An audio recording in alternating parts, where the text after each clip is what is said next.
a new dev letter was released and it is huge.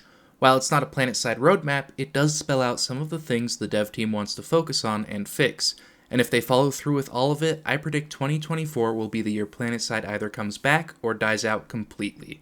Hey there, I'm Purpelthing, and I'd just like to cover what was said and my thoughts on the announcement.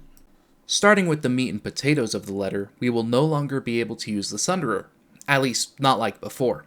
They acknowledged that the Sunderer in its current state is a little too easy to destroy and will be completely reworking it to boost its survivability.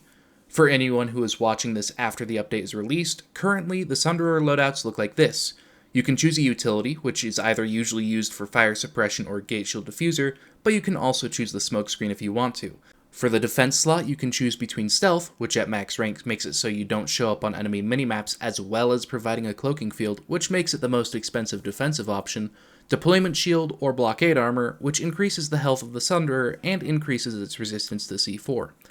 Other options for the defense slot are proximity repair and vehicle ammo dispenser, which heal or give ammo to nearby vehicles, nanite auto repair, mine guard, or proximity radar. And for your chassis, you can get racer or rival, which increase your speed and acceleration, or your traction, turning, brakes, and reverse speed, respectively. With how it is currently, you can choose one of many loadouts that are good for one thing. Usually, these are broken up into deploy spawn area, attacking vehicle, or vehicle support. But if you choose, say, a repair bus but you need to deploy it, it's a lot worse for a deployed spawn because it doesn't have natural defenses in place. This means choosing one will typically mean you want to avoid using it outside of its area of specialty, which is hard to do when you're forced to either use a deployed spawn loadout for active combat or a vehicle support loadout for a deployed spawn. But what's changing? Now, instead of having a defense and utility slot, we will have a deployment and armor slot.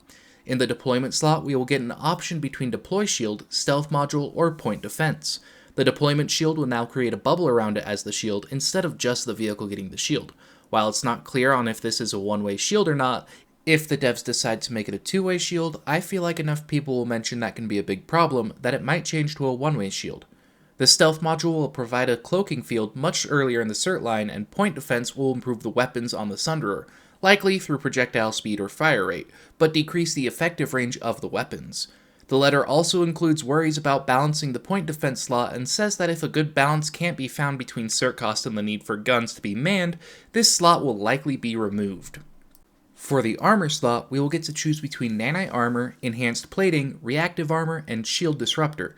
Nanite armor will be a fusion of fire suppression and auto repair. Enhanced plating will, quote, provide a general increase in passive resistances that replaces both blockade armor and mine guard. Reactive armor will negate a burst of damage to the vehicle once, then need to recharge, which can also be done by overhealing.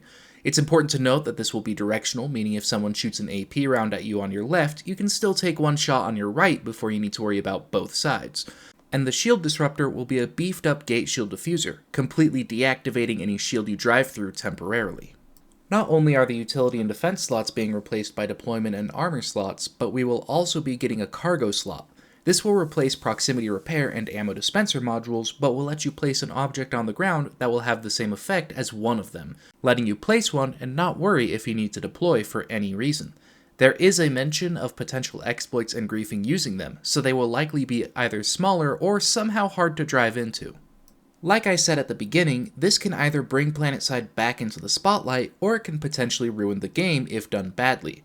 And while I'm holding out hope that nothing goes bad with these changes, the dev team does have plenty of experience pushing some updates that just aren't good, even if they felt the need to update something that was getting old. I'm also a little upset that battle buses are potentially getting a slight nerf to their survivability due to needing to choose either the resistances buff or the ability to use fire suppression. However, if the repair cargo slot can be used instead, then I'll be a little more forgiving. That was most of what the new dev letter talks about, but they also hinted at other things they will work on, which are, in no particular order, class reworks, quote, new orthogonal non-combat system, which I had to look up what that means, and from what I can tell, it means they want to add something similar to construction in that it's not combat-based, but it won't be construction. As well as outfit wars improvements, which will likely just be fixing the scheduling issues we've seen this current season, a new facility type or game mode, changes to alerts and missions, including, quote, new ones, whether this means new alerts and missions or just new missions is unclear, and a new vehicle. This is just speculation, but I believe it will either be a waterbound vehicle for Osher or a light vehicle similar to the Harasser, but with some slight differences. While it would be fun to receive a new air vehicle, there's no real need for one, but if they did it, it would likely be a mini Bastion. There's also talk about potential changes to Osher itself, improving the anti-cheat measures the team uses, as well as gathering feedback, which they segue into the public tests for the new Capture the Flag system this week. And finally, what we all have been waiting for, official news about a server merge. While they don't say that they will be merging the servers, they do mention a, quote, possibility of additional high latency for some users, and go on to say that they are, again, quote, continuing to review options. This means that server merges are likely to happen. Not only that, there is also potentially going to be a decrease in latency if I'm reading that correctly. This next year is going to be big for PlanetSide 2, and hopefully this will help bring the game back to its previous player counts. Thank you for watching, and I'll see you on the battlefield.